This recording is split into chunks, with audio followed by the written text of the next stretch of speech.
Guys, നമ്മൾ ഇന്ന് try ചെയ്ത് നോക്കാൻ പോകുന്നത് ഒരു ബ്ലൈൻഡ് ഫോൾഡ് ചലഞ്ച്. ഞാൻ കുറച്ച് ഐറ്റംസ് കൊണ്ടുവന്നിട്ടുണ്ട്. അത് വിനുവിന് ബ്ലൈൻഡ് ഫോൾഡ് ഇട്ടിട്ട് വിനു അത് എന്തുവാന്ന് ഗസ് ചെയ്യണം. അതുപോലെ വിനു ചില ഐറ്റംസ് കൊണ്ടുവന്നിട്ടുണ്ട് എന്നെ കാണിക്കാതെ. അപ്പൊ ഞാൻ ബ്ലൈൻഡ് ഫോൾഡ് ഇട്ടിട്ട് അതെന്താന്ന് ഗസ് ചെയ്യണം. റെഡി? ഇത് മറ്റേ മേക്കപ്പ് ഇട്ടിട്ട് ഇങ്ങനെ മറ്റേ കുത്താൻ കുത്താറില്ലേ? കറക്റ്റ്. ബ്ലെൻഡർ. ആപ്പിളോ? ആപ്പിളോ? ഇതെങ്ങനെയാണോ നീ യൂസ് ചെയ്യുന്നതായിട്ടാവുന്നേ? തിന്നൻ.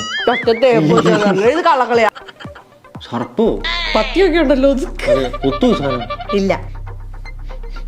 താൻ ഡെയിലി രാത്രിയിൽ തലയില് മറ്റേ ബുദ്ധി വളരാൻ വേണ്ടി താടിക്കുന്ന സംഭവമില്ലേ? സ്പ്രേ. ബുദ്ധി വളരാനല്ല, മുടി വളരാൻ. ആൽപ്സ് ഗുഡ്നസിന്റെ റോസ്മേരി വാട്ടർ. ഇതെന്റെ ഒരു ഫേവറേറ്റ് പ്രൊഡക്റ്റ് ആണ്. മോർ ദാൻ 1 year ആയിട്ട് ഞാൻ യൂസ് ചെയ്യുന്നത്. അപ്പൊ പിന്നെ വിനുവിന് എങ്ങനെ ഇത് അറിയാതിരിക്കുന്നത്? ഇതെന്റെ ഹെയറിന് ഒരുപാട് ഹെൽപ്പ് ചെയ്തിട്ടുള്ള ഒരു പ്രൊഡക്റ്റ് ആണ്. Even my postmortem time. ഇതെന്റെ ഹെയർ ഫോൾ കൺട്രോൾ ചെയ്യാനും പുതിയ ഹെയർസ് ഗ്രോ ചെയ്യാനും നല്ലപോലെ ഹെൽപ്പ് ചെയ്തിട്ടുണ്ട്. നെറ്റിയൊക്കെ കയറിയ സ്ഥലത്ത് നിന്ന് മാറി ഇപ്പൊ ഒരുപാട് ബേബി ഹെയർസ് ഗ്രോ ചെയ്തിട്ടുണ്ട്. കണ്ടില്ലേ? ആൽപ്സ് ഗുഡ്നസ് പറയുന്നത് ഇന്ത്യയിൽ തന്നെ 1 and only clinically proven Rosemary water spray ആണെന്നാണ്. ഈ QR കോഡ് സ്കാൻ ചെയ്താൽ നിങ്ങൾക്ക് പർച്ചേസ് ചെയ്യാൻ പറ്റും. നിങ്ങൾ കൊച്ചി, ബാംഗ്ലൂർ, ചെന്നൈയിലുള്ളവരാണെങ്കിൽ ഓർഡർ ചെയ്തിട്ട് 2-3 hours നിങ്ങൾക്ക് സാധനം കൈ കിട്ടും. എക്സ്ക്ലൂസീവ്ലി പർപ്പിളിൽ നിന്ന്.